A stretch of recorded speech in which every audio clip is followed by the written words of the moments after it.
안녕하세요. 용쌤 인사이트 용쌤입니다. 올해 의대 논술에서 진짜 센 놈들이 몰려옵니다. 2025 학년도 의대 논술인데요. 가톨릭대 논술에서 교과 반영 비율이 작년 30%에서 20%로 줄었고요. 부산대 의대 논술에서는 지역 인재로만 선발합니다. 가장 큰 게 보이시죠? 가천대 의대에 논술 전형을 신설했는데 선발 인원이 무려 40명으로 전체 논술 전형 중에서도 선발 인원이 가장 많아요. 게다가 논술 100으로 선발합니다. 교과 성적이 전혀 반영되지가 않아요. N수생까지 포함해서 의대 논술을 준비하는 학생들 입장에서는 가천대 의대 논술은 완전히 파티입니다. 큰 잔치가 벌어지고 있는 셈이죠. 2022년에 영재학교 입학한 아이들이 올해 대입을 치릅니다. 지난 방송에서도 말씀드렸듯이 영재학교 학생이 의학계열을 지원할 경우 제재와 불이익을 주는 첫 해입니다. 그게 별 영향 주겠냐 무시하고 여전히 학종으로 의대만이 지원할 거다, 지원해도 별 차이 없을 거다 같은 터무니없는 주장과 판단을 하시는 분들이 제법 있는데요. 여기 빨간색으로 강조한 부분 꼭 확인하시고 잘 판단하시기 바랍니다. 우길 거면 정말 아주 작은 논리와 근거라도 제시하면서 하던가. 2022학년도 영재학교들의 전형요강의 지원제재 대상을 다시 살펴봤어요. 서울과학고만 의치 한약수라고 의학학 계열 전체를 제재 대상이라고 다 명기했고요. 다른 영재학교들은 수의대를 제외했거나 의학학 계열로 명기했어요. 한과영은 의학학 계열 지원 시 제재에 워낙 철저하니까 올해 한과영과 서울과학고를 제외한 다른 영재학교 학생들이 수의대는 지원하는 것은 가능할 것으로 보입니다. 이것은 일종의 기술인데 기술이 통한 사례를 뒤에서 말씀드릴게요.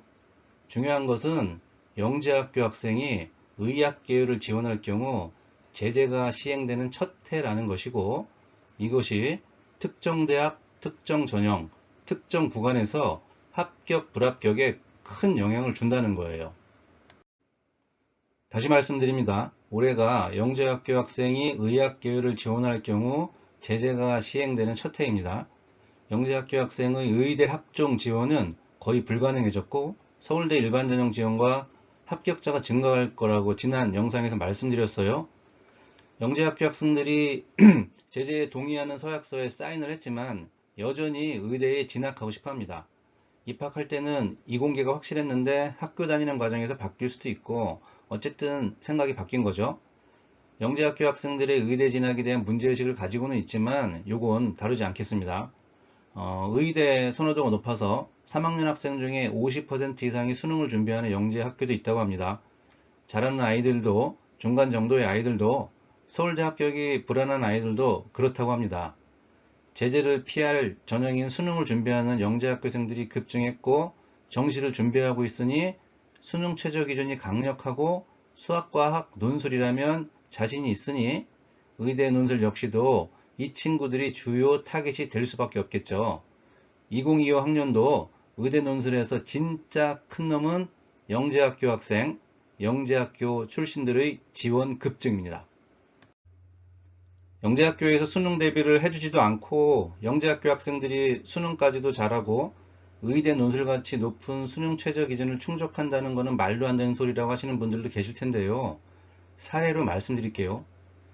2019 학년도 연세대 의예과 논술 전형에서 34명을 논술 100으로 수고학 논술 시험으로 선발을 했어요. 수능 최저도 3개 1등급으로 높았죠.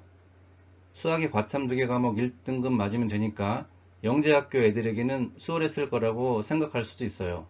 그래도 3개 1등급입니다. 결과는 34명 선발에 서울과학고 출신 20명이 합격을 했어요. 연세대 의대 논술 사태가 일어난 거죠. 이 정도면 다른 전형 합격자까지 더하면 뭐 매일매일 고등학교 동창회 같을 거예요. 여기서 설과학은 서울과학고의 약칭인데요. 서과영, 서울영재학교 이렇게도 호칭을 하는데 이 학교 다니는 학생들과 학부모끼리는 설과기라고 합니다. 자, 사례로 확인이 됐죠. 영재학교 학생들이 작정하고 공부하면 수능도 잘합니다. 2024 학년도 의대 논술 전형의 영재학교 출신 입학자 수입니다. 추정이에요.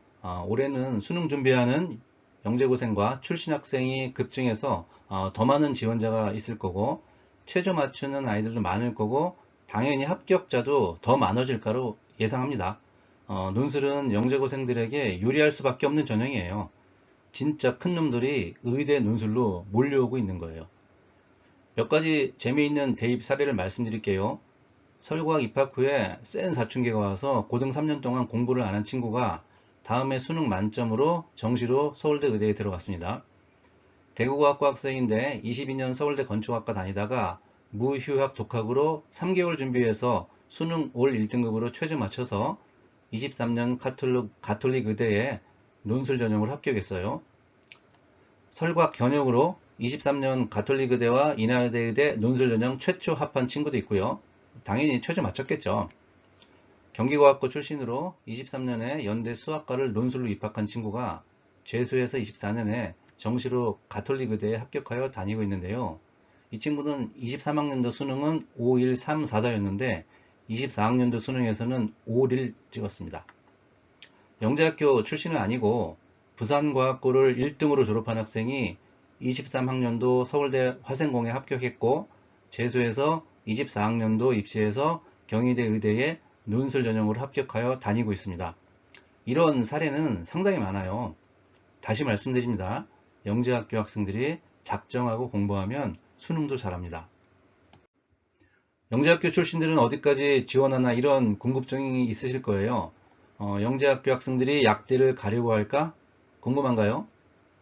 2022학년도에 약대가 1753명을 학부 선발로 전환해서 선발했잖아요.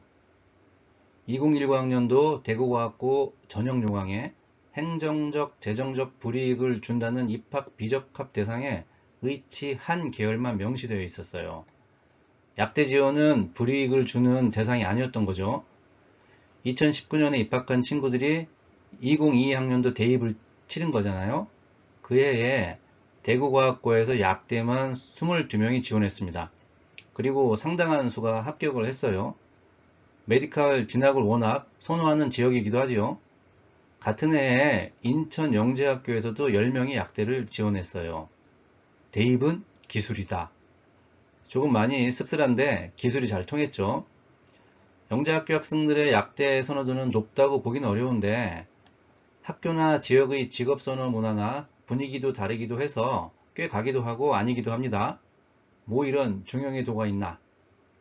설과학 출신의 수시의대 지원 마지노선은 즉 합격하면 다닐 수 있는 또는 다니다가 N수하는 암튼 마지노선은 한양대 의대 정도였어요. 기초의학자가 되겠다며 기초의학 지원이 빵빵한 학교라고 가천대를 가기도 하고요. 사실 정시로는 점수 맞춰 가기도 합니다. 서울과학고와 경기과학고 출신이 연대 치대까지는 제법 다니고 있습니다. 그래도 있던 대입 지원의 마지노선이 올해부터는 무너집니다. 합격하는 의대에 일단 입학하고 내년에 정시나 논술로 의대 업그레이드를 시도할 거예요. 그냥 다니지 1, 2순위 차이로 불합격한 친구들에게는 크게 미안한 일인데 영재학교 출신 학생들의 가천대를 포함한 의대 논술이 크게 증가할 것입니다. 이제 이 친구들에게 의대 논술은 정시와 함께 너무나 당연한 주력 전형이 된 거예요. 여전히 의대는 가고 싶고 학종으로 의대 진학은 어려워지고 당연한 선택입니다. 2025학년도 의대 논술과 석화연구 면접 일정입니다. 가톨릭대와 성균관대 논술시험이 11월 17일로 겹치는데 논술시험의 이동 시간은 충분합니다. 11월 23일도 겹치는데 부산대는 지역인재 전형이니까 영재학교 학생들은 지원을 할 수 없고요. 중앙대와 경북대는 자원이 겹치지는 않을 것 같네요. 참고로 영재학교와 대부분의 과학고에서 메디칼 계열을 지원할 경우 수시원서 6개 모두를 메디컬로 지원해야 합니다. 카이스트, 지스트, 유니스트, 디지스트, 켄텍 군의 모집에도 지원이 안 될 거예요. 석화연구의 면접과 논술 일정을 보여드리는 이유는 영재학교 정시로들이 지원하지 않을 전형을 알려드리려는 거예요. 영재학교 정시로 중에 서울대 일반전형 합격 가능한 친구들은 불확실한 논술이나 정시 선택보다는 서울대 수시 일반전형 지원하고 수능 결과 보고 면접을 갈지 말지 판단할 수도 있는데 최저 맞출 자신 있으면 의대 6논술도 트라이 할 것으로 봅니다. 의대 수능으로 안 되면 서울대 다니다가 내년에 의대 논술 정시 도전하지 뭐 이렇게 생각할 수도 있고요. 서울대 일반 전형 합격이 불안하거나 어려운 친구들은 고민이 많을 건데 역시 최저 맞출 자신 있으면 의대 6논술에 도전할 거라 봅니다.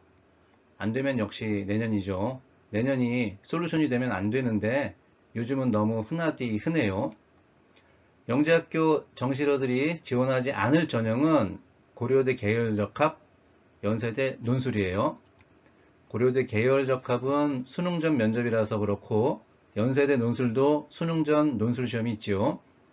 두 개 전형 모두 영재학교 학생들이 많이 지원하는 전형들이었어요. 영재학교 정시러는 이 두 개 전형에 지원 안 하겠죠. 그 인원이 급증했죠. 그렇다면 이 두 개 전형에 기회가 생기겠죠. 이 기회는 과학고 학생들이 가져갈 확률이 높을 거예요. 빈 공간이 생기니까 과학고 학생들은 이 두 개 전형에 적극적으로 지원해도 되겠죠. 겁주려는 것 아니고요. 제대로 알려드리는 거예요. 영재학교 출신의 메디컬 계열 지원 시 제재가 시행되는 첫 해이고 이로 인해 여전히 의대 가고 싶은 영재학교 학생들이 수능 준비를 엄청나게 하고 있고 정시는 당연하고 의대 논술도 주력 전형이 되었고 이런 움직임이 의대 정시보다도 의대 논술에서 영향이 상당히 클 것으로 예상됩니다. 영재학교 정시로 증가에 따른 몇 개 전형에서의 빈 공간은 과학고 학생들에게 분명한 기회가 될 거예요. 자, 용쌤의 인사이트, 때로는 심도 깊은 분석으로, 때로는 꼭 알아야 할 기초 내용으로 다음에 또 만날게요. 안녕.